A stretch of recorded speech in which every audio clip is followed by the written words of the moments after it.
Hello and welcome to the Of Interest podcast. I'm Dan Brunskill and today we're talking trade. Last week, while the National Party was putting the final touches on its coalition agreement, the European Union ratified its free trade agreement with New Zealand. That was the latest in a series of 14 agreements that New Zealand has struck since the 1980s. But could it be the last? Today we're speaking with John Ballingall, a partner and economist at Sense Partners. He's written a paper which argues it's time for New Zealand to create a new trade strategy that focuses less on striking trade deals and more on smoothing out our existing trade links. John, welcome to the show. Thanks very much, Dan. Great to be here. Before we get into it, I understand you are something of a rugby referee, and I read quite an interesting spreadsheet you made about the Rugby World Cup final and the various controversial calls that were made. So let's get the important thing out of the way first. Did the ref get it right, or was New Zealand robbed? I think it would be a bit tough to say that New Zealand was robbed. There were a couple of decisions that perhaps didn't quite go New Zealand's way, but ultimately South Africa played better, executed their game plan, and I don't think it's quite right to lay the blame at the feet of the referees. Okay, so we need to eat humble pie and concede defeat. Yeah, I haven't seen a lot of that on Twitter, to be fair, but I think it might be a good next step as we all heal. Okay. Well, let's talk about trade. Can you start by just painting for us in the broadest of brush strokes the past 30 years of trade and where that has got us to today? Sure. Well, New Zealand has always been very active in trying to sell more of its goods and services overseas and to try and get other countries to remove their barriers on New Zealand's exports. And so for the past 30 years, we've been really successful in signing a bunch of free trade agreements. I think we're up to 16 now. And those trade agreements cover around 80% of our goods exports. So we've done a really good job in that. But we've now done all of the low-hanging fruit. We've done some of the medium-hanging fruit, and what's left is really tough stuff. So the motivation for my paper was to start thinking about, well, where do we go over the next 30 years? Mm-hmm. So it seems like your paper argues that the strategy we've had since the 90s was a success, but it's kind of put itself out of a job, and now we need a new strategy. Is that kind of the way you're thinking about it? I think that's a really good way of looking at it. We've been very successful over several decades. And now, if we look across our major trading partners with whom we might want a free trade agreement, mm-hmm.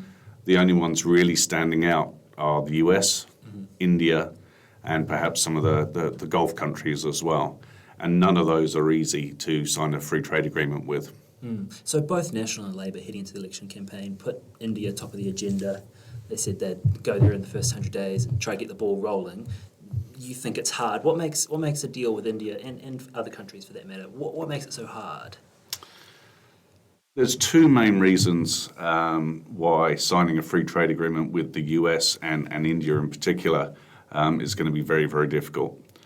First of all is domestic politics in both of those countries is really not amenable to welcoming a whole lot of additional exports from New Zealand, especially in primary products. And then the second one is that in recent years, so we did the CPTPP and the EU Free Trade Agreement. In both of those agreements, we agreed to an outcome which wasn't particularly brilliant for most dairy products and most beef products. So those two free trade agreements have set a precedent now that New Zealand is willing to sign up to an agreement which is pretty good everywhere else. There's a lot of positives in those agreements. But that we will agree to something that doesn't cover all of our key export interests. So negotiators in Delhi and Washington will have seen that and will look at that precedent and go, well, if New Zealand can sign a free trade agreement with the EU without a huge amount of additional dairy access, then that's our starting point as well. Wow, okay. So even if we were to manage a free trade agreement with the US or India, it's highly unlikely that it would cover a vast chunk of our dairy and some of our beef interests as well. Right. The EU Parliament, I think they approved the New Zealand deals over the last 24 hours or so. I feel like it was talked up as being quite a good deal, but it sounds like you're saying we've kind of played our hand and sort of conceded something that we won't be able to win back in future trade deals. Is that kind of what you're saying? Overall, the EU free trade agreement was a really good deal. Okay. In many ways, it was groundbreaking, particularly in terms of the relationship between trade policy and climate policy. Certain aspects of that agreement were genuinely world-leading. But it is also true that we didn't manage to get as much access to the EU market as we'd have liked in dairy products and beef in particular. So it's good for the economy as a whole, it's good for most exporters, but it wasn't ideal for some of our primary produce exporters. And the fact is, once you've told the rest of the world that you're prepared to take the deal that's on offer, not your ideal outcome, then that becomes the precedent, almost the starting point for your next set of negotiations. Yeah. So look, I think getting a free trade agreement with the EU in any form was an amazing outcome. Yeah. I would have given it zero chance about 10 years ago. Really? So look, I think it was a really good outcome, but the fact of the matter is it has set a precedent now, and that makes getting comprehensive trade agreements that cover all of our export interests much more difficult. Yeah. And do you think New Zealand made that concession to not have so much primary in it, knowing that future trade deals were not just sort of sitting there waiting to be taken? Because perhaps if a deal with India was nearing the finish line, we might not have made that concession? Yeah, that would have been part of it. It is a fact that our free trade agreements cover over 80% of our exports now, and trying to get a deal with the US and India, it's not going to happen in the short term. Right. So the burning platform had slightly dropped away somewhat. That would have been an incredibly difficult decision. Officials would have been saying, ministers, or the Prime Minister, I think in this case, you need to be aware that if we sign this agreement, that has some consequences for our future negotiations. So that would have absolutely been part of the thinking when they sought to close the deal. And it's part of your thinking in the paper as well that not only are these deals going to be hard to get, future trade deals, bilateral ones, but they're also less lucrative because of that. And that's part of your thinking and why we should focus away from these one-on-one country deals and into more multilateral, more other sort of efficiencies. Talk about, because to a New Zealander reading the paper, you sign a free trade deal and that's how you get more trade. What else can we do when you say let's shift our attention elsewhere? What is elsewhere? Yeah, so what I'm arguing in the paper is that if we go back 30 years, the main barriers on New Zealand's exports were tariffs, taxes at the borders. Through our free trade agreements and through rounds of multilateral liberalisation, tariffs now are much, much lower on average than they used to be 10, 20, 30 years ago. So the extent to which our trade is chilled through tariffs is much, much lower. They're just not as big a deal now as they used to be. Now, that's not true for all products in all countries, but it is true on average. And that means that perhaps we need to start thinking about other factors that slow down our export growth and the ease with which we import as well. So I'm recommending in the paper that we focus much more on transaction costs along supply chains, which sounds very wonkish and jargony. What I'm meaning is that tariffs are just a cost at a certain point in the supply chain. But we also know there are significant costs from transport, from logistics, from paperwork, from customs, from meeting investment requirements in countries, meeting digital rules. All of these things add up and impose costs on New Zealand exporters. And all that does is reduce our competitiveness relative to other countries. So my focus now is thinking about transaction costs as a whole, and thinking about how can we work with other countries to try and strip as many of those transaction costs out as possible, making trade easier to do, hopefully improving profitability for New Zealand exporters. And you don't need a free trade agreement to do that? That's right. I mean, some of these costs, such as non-tariff measures, digital rules are being addressed in some of our traditional trade agreements.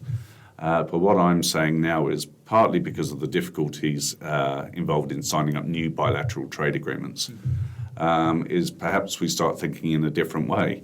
If we decide, for example, and often if you speak to industry, this is the case, that non-tariff measures, more jargon which I can explain shortly, are the biggest things imposing costs on you and stopping you from exporting more, then let's narrow in on those. Let's see if we can work with officials in other countries to try and improve the efficiency with which these non-tariff barriers or measures are imposed on New Zealand exports. Can you unpack for us what a non-tariff barrier is and maybe pluck out one that you know of that you think could be fixed?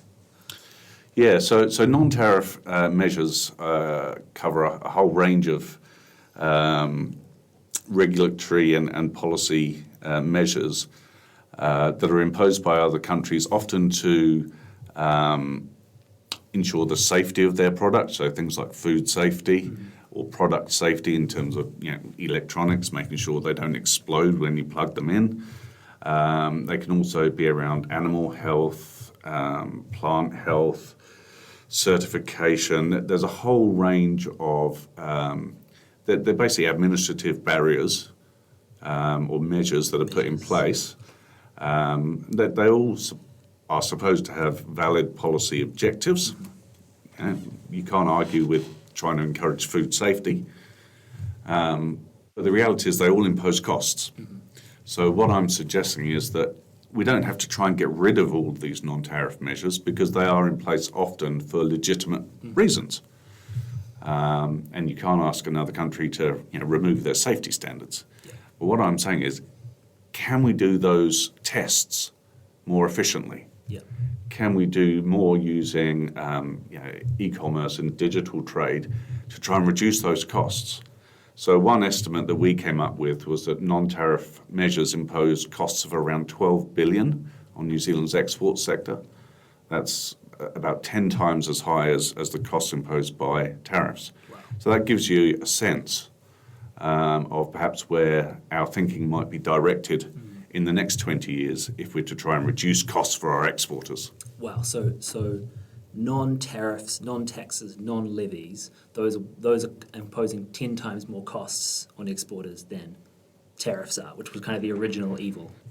Yeah, that's exactly right. Now, these things are really hard to measure and estimate how costly they are, but we had a crack, and 12 billion was the number that we came up with.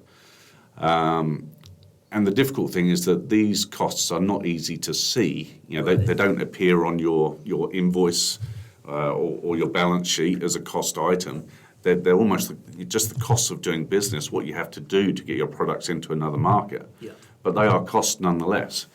And if regulatory agencies could get together, perhaps a group of quite ambitious, like-minded regulatory agencies who we trade a lot with, can we get together and just identify, are some of these measures even needed?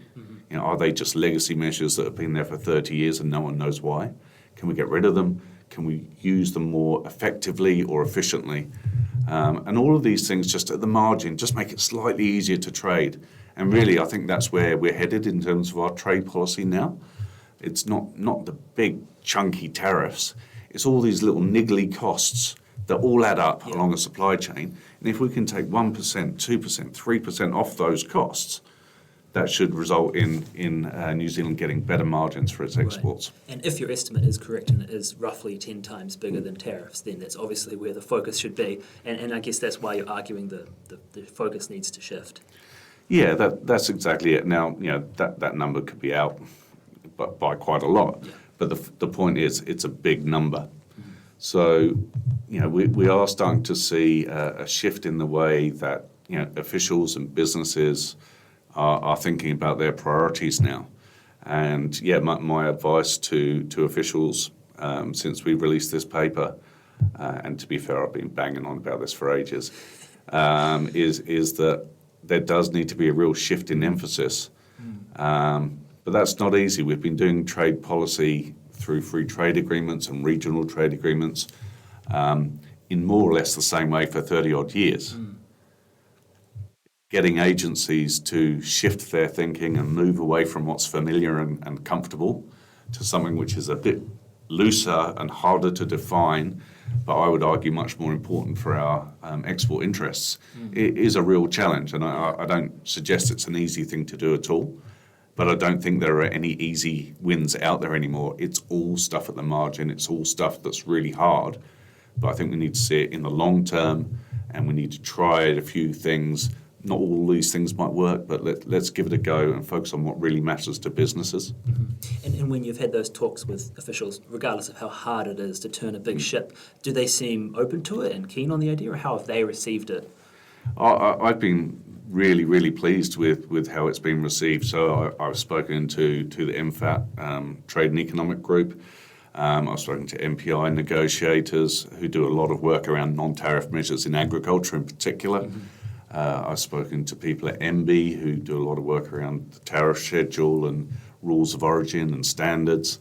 I've spoken to Treasury, I will be speaking to Treasury next week. There's actually been a really, really positive response. I think there's a general consensus, and officials might disagree with me here, that our trade policy does need to start changing. Exactly how it might change, how quickly and in what direction, I think every agency has a different view on that. And so that's why I wrote this paper, is let's agree that there is a need for change first.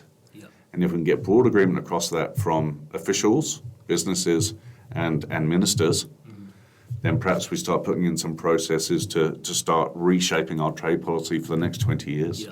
I'm really keen to dive into what the new government should do. But before we get there, there were two, I think, quite striking ideas in your... There are lots of striking ideas in your paper, but there are two that jumped out to me. One is that we should more or less decline any expressions of interest in a bilateral fair trade agreement unless it comes from the US, India, or the Gulf countries. So basically, if someone knocks on our door and says, "How are you feeling?" we should say, "Not that interested." Yeah, so that's been fairly controversial with a few businesses and officials, to be fair. What I'm suggesting is that outside of the US, India, and GCC in particular, we should only agree to a bilateral free trade agreement if a country comes to us and says, right, we want to do this in 6 months. We're not going to argue about this forever. We're going to not try and exclude dairy or meat or onions or whatever. It's a comprehensive deal. We'll sign up to your most ambitious type agreement, and let's just get it done. If they want to do that, happy days. Okay. Because that's a resource-efficient way of doing it. It's not going to soak up our negotiators for years and years and years. But I don't think there are many of those countries out there anymore. Okay. My suggestion is that the best way to get new market access, so reduce tariffs and other trade barriers in new markets, would be through an expansion of the CPTPP, which is pretty popular right now in the trade world. There's a whole bunch of countries lining up to try and accede to it. Including China, right? Including China, yes, and Taiwan, and Costa Rica and Ecuador, and there's a whole bunch of countries, some of whom we don't have trade agreements with. Now, my suggestion would be, if they want to accede to CPTPP, there's already an agreement there. They know the standards they need to meet. They know what our export interests are, and there's an accession process there. So my suggestion would be, let's use that process to generate new market access, unless a country comes to us saying they're willing to do all the things we want very quickly. So it's not that we should turn down a pre-cooked trade deal. It's just that we shouldn't sink years of resources into negotiating one with a country we don't need one with. That's exactly right. I mean, we shouldn't be cutting off our nose to spite our face, and there are diplomatic factors as well at play that we need to be aware of too. But what I'm saying is, from my perspective, I would want that country to be coming with an ambitious approach. something that's going to be very high standard, easy to negotiate. Otherwise, we can just say, look, thanks very much. Here are some other options. You might want to look at CPTPP, or we'll just try and deepen our relationship in a different way. Is there any chance of the United States or India signing up to CPTPP? We need to work on that name. It's not easy, is it? It's not an easy one. That's a whole nother podcast, which I'm sure your listeners would be delighted to delve into. We can do a sequel. We could do a sequel. I'm sure there'll be massive demand.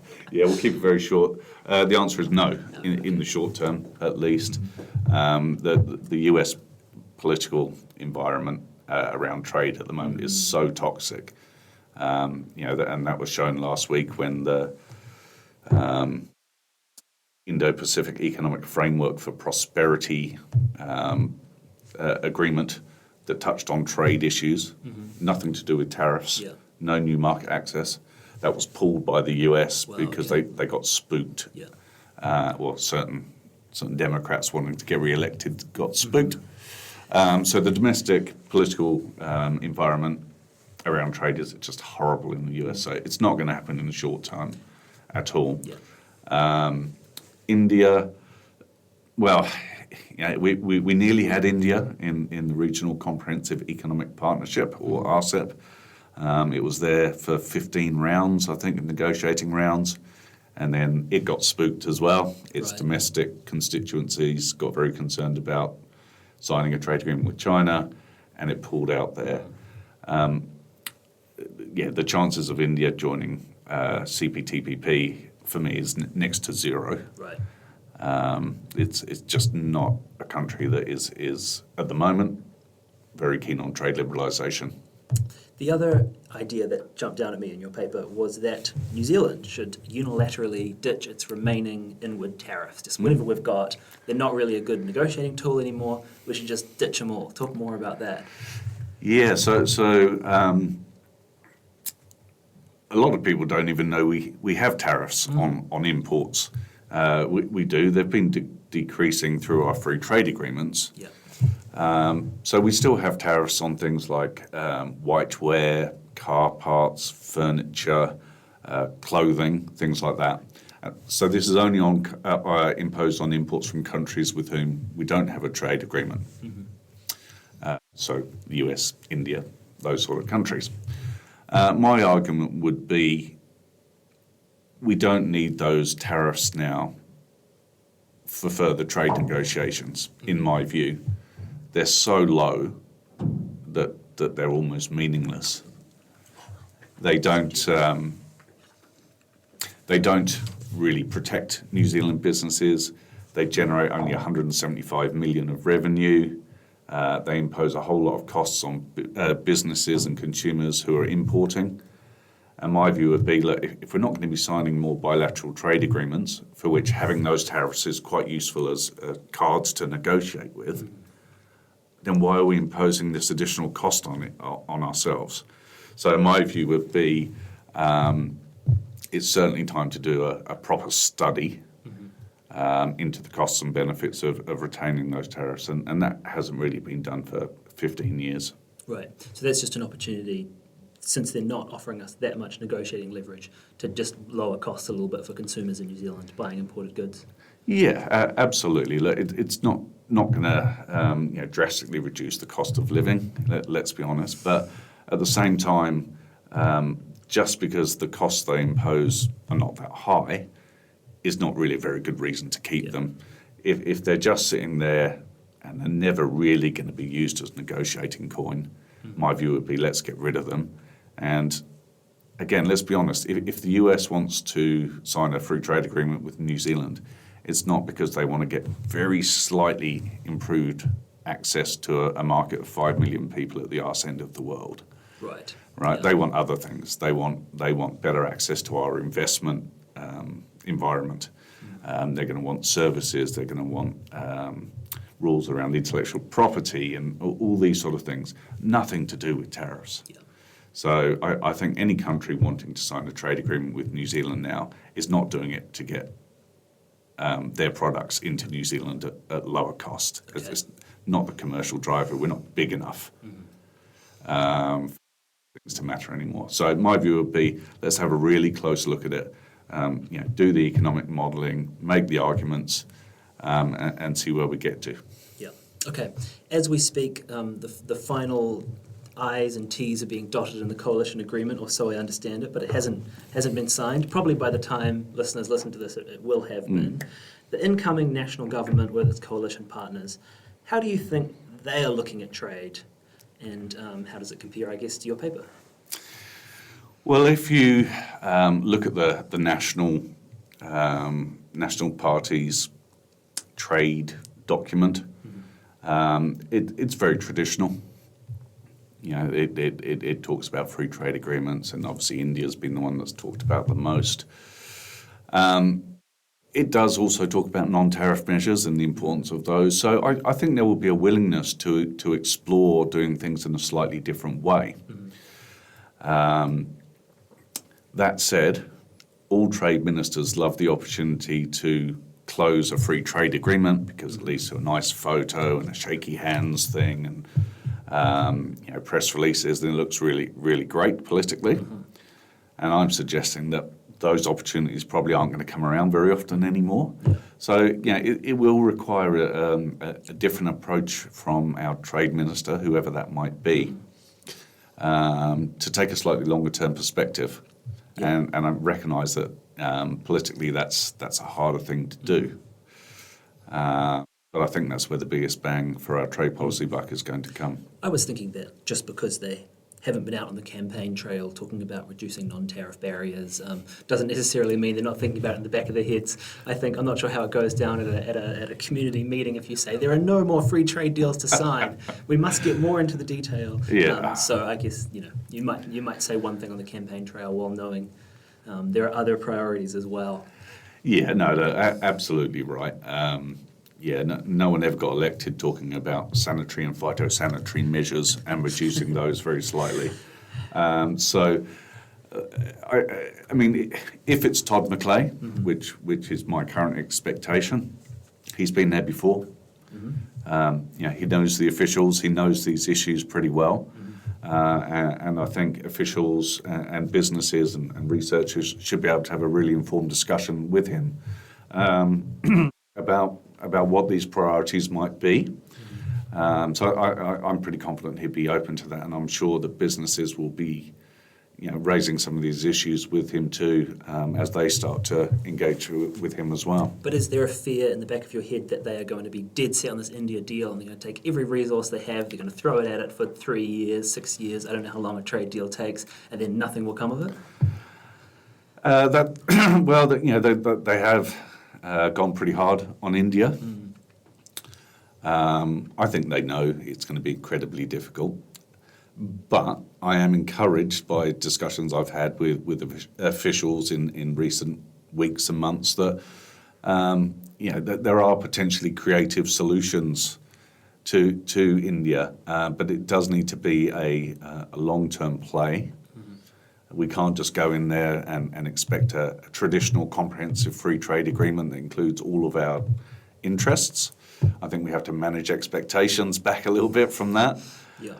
So I'm certainly not suggesting we don't invest diplomatic and negotiating resource in India. I think that's an essential prerequisite for getting a deal eventually. And at some point, we might be in the right place at the right time with the right political environment in India, that a deal becomes a viable option, as it did with China, perhaps. So I think we just have to be realistic about it. It's not going to happen quickly. It might not look quite like a traditional trade agreement. Right. It might have to be a little bit more like the Australian agreement with India, which would upset my dairy industry friends. But there are creative ways of trying to get a trade deal that would benefit lots of parts of the economy, that might not look perfect for everyone.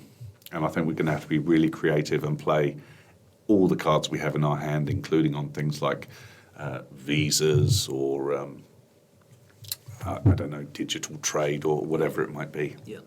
So keep the door open for India, but don't throw every resource you have at it because it might be a dead end. Yeah, that's a really good summary of it. We've got to try. It's too big to be ignored. We've underinvested in it in the past, and we need to lift our engagement. But we have to manage our own expectations, I think, about how quickly it might lead to a full trade agreement, and be prepared to be patient. Yeah, okay. In the coalition is New Zealand First.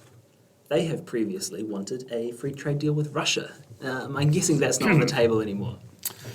Not right now, no. We got very, very close to that deal. Right. It was very close to being announced, as I understand. Really? Yeah, Russia, Belarus and Kazakhstan, which have traditionally been important markets for some of our primary products in particular. Right now, obviously, that's off the table. It's very much on ice. I can't imagine New Zealand First will be pushing that too hard while the war is on. So look, I can't see us having a whole lot of discussions about that. But there is the negotiated deal sitting there. Were conditions to change, regime change, whatever it was. Oh, that's interesting. I didn't realise it got quite so close. Yeah, that's my understanding. So look, there is certainly the outline of a deal there, but a lot of water has gone under the bridge since then. Yeah. Whether or not it will ever be politically acceptable in New Zealand to be seeking a trade deal with Russia. Surely we'd never have stronger negotiating leverage, though. We could get a real plum deal. I'll look forward to someone making that argument, but yes, not right now. But it won't be you making that pitch. Okay, I think I'll hold fire on that one. Yeah. Let's say you do. The trade minister says, "I've been sworn in." John, can you run upstairs and quickly give me a couple of sentences telling me what I should do in the new job? What would you say to the minister? I would say speak to businesses first before you start developing your own strategy. Your own trade strategy, which might have been informed by the last time you were in government. Go and speak to our key exporters, and not just our primary exporters, those in manufacturing and our services exporters. Find out what's on their mind. Find out what are the things that make doing business internationally difficult. And I would expect that would generate a whole bunch of answers that might be quite different to what that minister would be expecting. Another idea, which I didn't put in my paper, but I've since been reflecting on, would be perhaps if the new minister wants to stamp his mark on the future of New Zealand's trade policy, then perhaps it's time to ask officials across the various trade-related agencies in New Zealand, so MFAT, MPI, MB, a whole range of them, get them together. Perhaps form a Future of Trade Strategy Commission or something equally clunkily titled and say, right, get back to us in 6 months with your suggestions for what a trade strategy should look like for the next 20 years. And again, it would be interesting to see what that came out with and how similar it looked like to what we've had in the past. I suspect it would look a bit different. And it might just be a way of the new minister being able to grab trade policy and make it really relevant for the next 2 decades rather than being about things that we worried about 2 decades ago. There's always a risk with fighting the previous war. Absolutely. So look, I think the time is ripe for a new trade strategy, and I know officials have been thinking hard about this across government. There'll be no shortage of ideas out there from our officials and from businesses and from researchers.